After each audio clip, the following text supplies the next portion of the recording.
ఆర్థిక స్థితి పెంచుకోవాలంటే ఏం చేయాలి? ముందు 2 ఎపిసోడ్లు విన్న తర్వాత చాలామంది మరి నా జీవితం ఇంతేనా? ఏ దారి లేదా? ఇలాగే ఉండిపోవాలా? నేను సంపాదించుకునే అవకాశం లేదా అని అనుకోవచ్చు. కానీ కావాలనుకుంటే ఇప్పుడైనా మీరు ఆర్థిక స్థితి పెంచుకోవచ్చు. కానీ సృష్టి నియామకాలను అనుసరించి ప్రయత్నించాలి. ధనం ఉన్నవాడిని చాలామంది ఏమంటారంటే వాడు చాలా అదృష్టవంతుడురా అంటారు. లేనివాడిని దురదృష్టవంతుడురా అంటారు. ఇది అందరికీ తెలిసిందే. అంతేకాదు చాలామంది భగవంతుడు నాకు ఈ అదృష్టం కల్పించాడు అని కలిసి వచ్చిన వారు అనుకుంటూ ఉంటారు. భగవంతుడు నన్ను దురదృష్టవంతుని చేశాడు అని కలిసి రాని వారు అనుకుంటారు. కానీ ఆలోచిస్తే ఇదంతా భగవంతుడు చేసింది కాదు, ఎవరికి వారు చేసుకున్నదే. ఎందుచేతనంటే ఎవరికి వారు చేసుకుని సంపాదించుకున్న అర్హతను బట్టే ఇలా ఉంటుంది. అందుచేత కష్టపడడం, కృషి చేయడం ప్రాధాన్యం కాదు, అర్హత సంపాదించుకోవడమే ప్రాధాన్యం.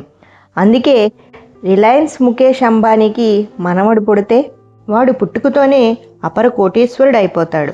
అలాగే పేదవాడికి కానీ కూలివాడికి కానీ కొడుకు పుడితే వాడు పుట్టుకతోనే దరిద్రుడవుతాడు. ఇక్కడ ఆలోచించాల్సింది అంబానీ మనవడు పుట్టగానే ఎందుకు కోటీశ్వరుడయ్యాడు? అసలు వాడు ఏం కష్టపడ్డాడు, ఏం కృషి చేశాడు? అప్పుడే కదా పుట్టింది. ఏ కష్టం లేకుండా, ఏ కృషి లేకుండా కోటీశ్వరుడు అయ్యాడు కదా. ఇంకా ఆలోచిస్తే భగవంతునికి అందరూ సమానమే కదా, ఆయనకు రాగద్వేషాలు లేవు కదా. మరి కొంతమందిని ధనవంతులుగా, మరికొంతమందిని పేదవాడుగా ఎందుకు చేస్తాడు? చెయ్యడు కదా. మరి అలా పుట్టడానికి కారణం ఏంటి అంటే అర్హతే. అందుచేత కొంతమంది గతంలో అర్హత సంపాదించుకున్నారు, కోటీశ్వరులు అయ్యారు. ముష్టివాడు కొడుకు అర్హత సంపాదించుకోలేదు, దరిద్రుడు అయ్యాడు.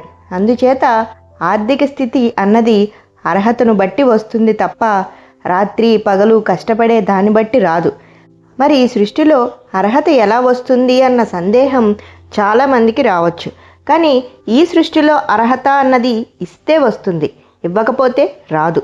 అంతేకాదు ఏది ఇస్తే అదే వస్తుంది, ఎంత ఇస్తే అంతే వస్తుంది. అందుచేత ఈ సృష్టిలో ఆర్థిక స్థితి పెరగాలని అనుకునేవారు ఖచ్చితంగా అర్హత సంపాదించుకోవాలి, అంటే ఇవ్వవలసిందే. అందుచేత ధనం పెరగాలి అంటే ధనం ఇవ్వాలి, ఎక్కువ ధనం కలగాలంటే ఎక్కువ ఇవ్వాలి. ఇక్కడ చాలామందికి సందేహం రావచ్చు, కోట్లు ఇచ్చి కోట్లు పొందడం ఎందుకు, కోట్లు మనమే ఉంచుకోవచ్చు కదా అనుకోవచ్చు. అలాగే కొంతమంది కోట్లు ఇవ్వాలంటే కోట్లు నా వద్ద ఉండాలి కదా అని అనవచ్చు.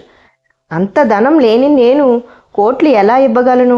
నాకు కోట్లు సంపాదించే అర్హత ఎలా వస్తుంది? ఆ అవకాశం కోట్లు ఉన్నవారికే సాధ్యం, కానీ లేనివారిని నేను ఎలా సాధ్యం చేయగలను అని అనుకోవచ్చు.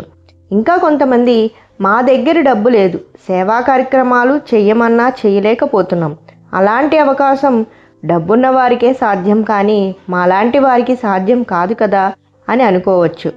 ఇంకా కొంతమంది భగవంతుడు మమ్మల్ని పేదవారిని చేసి సేవ చేసే భాగ్యం కూడా లేకుండా చేశాడు, ధనవంతులు సంపాదించుకునే అవకాశం మాకు లేదు అని బాధపడుతూ ఉంటారు. అంతేకాదు ఇంకా ఏమని అనుకుంటారంటే ఈ సృష్టిలో కోటీశ్వరులకే కోటీశ్వరులు కాగల అవకాశం ఉంది, కానీ మాలాంటి పేదవారికి ఆ అవకాశం లేదేమోనని బాధపడేవారు కూడా ఉన్నారు. కానీ భగవంతుడు ఈ సృష్టిలో ధనవంతులకు పేదవారికి అందరికీ కోట్లు సంపాదించుకునే అవకాశం సమానంగా కల్పించాడు. ఎందుకంటే ఆయనకు అందరూ సమానమే కాబట్టి. అందుచేత ఇది ఎలాగో తెలుసుకుందాం. ఇక్కడ మానవుల లెక్కకు సృష్టిలోని లెక్కకు చాలా తేడా ఉంది. మానవులు ఎంత ఇచ్చాడు అన్నది చూస్తారు, కానీ సృష్టిలో ఎంత శాతం ఇచ్చాడు అన్నది చూపబడుతుంది. అంటే 1 కోటి రూపాయలు ఉన్నవాడు 1,00,000 దానం చేస్తే లోకంలో చాలా ఎక్కువ దానం ఇచ్చినట్టు లెక్కిస్తారు. కానీ వాడికంటే 1,000 రూపాయలు ఉన్నవాడు 900 దానం చేసినా 1,00,000 ఇచ్చిన వాడికంటే ఎక్కువ దానం ఇచ్చినట్టుగా సృష్టిలో లెక్కించబడుతుంది. ఎందుకంటే 1 కోటి ఉన్నవాడు 1% ఇస్తే 1000 ఉన్నవాడు 90% దానం ఇచ్చినట్టు, అంటే ఉన్నవాడి కంటే లేనివాడు ఎక్కువ దానం ఇచ్చినట్టు. అందుచేత ఈ సృష్టిలో ఎవరినైనా సరే ఎక్కువ అర్హత సంపాదించాలి అంటే తనకు ఉన్న దాంట్లో సృష్టి నుంచి తనకు ఇవ్వబడిన దాంట్లో వీలైనంత ఎక్కువ ఇవ్వాలి.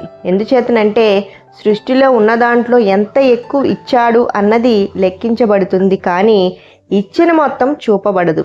అందుచేత భవిష్యత్తులో 900 ఇచ్చినవాడు కోటీశ్వరుడు అవుతాడు, 1,00,000 ఇచ్చినవాడు సామాన్యుడవుతాడు. అందుచేత ఎంత ఇచ్చాము అన్నది కాదు, ఉన్న దాంట్లో ఎంత ఇచ్చాము అన్నది ముఖ్యం. అంటే ఎంత శాతం ఇచ్చామన్నది అన్నమాట. దీనిని బట్టి ఎవరైనా సరే తనకు ఉన్న దాంట్లో ఎంత ఎక్కువ ఇవ్వగలిగినా ఈ సృష్టిలో కోట్లు ఇచ్చినట్టే. అంతేకాని కోట్లు ఇస్తేనే కోట్లు ఇచ్చినట్టు కాదు.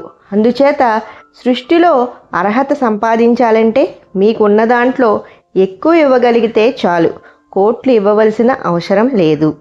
అందుచేత సృష్టిలో ఉన్నవాడికి లేనివాడికి ఇద్దరికీ భవిష్యత్తులో కోట్లు సంపాదించుకునే అవకాశం ఉంది.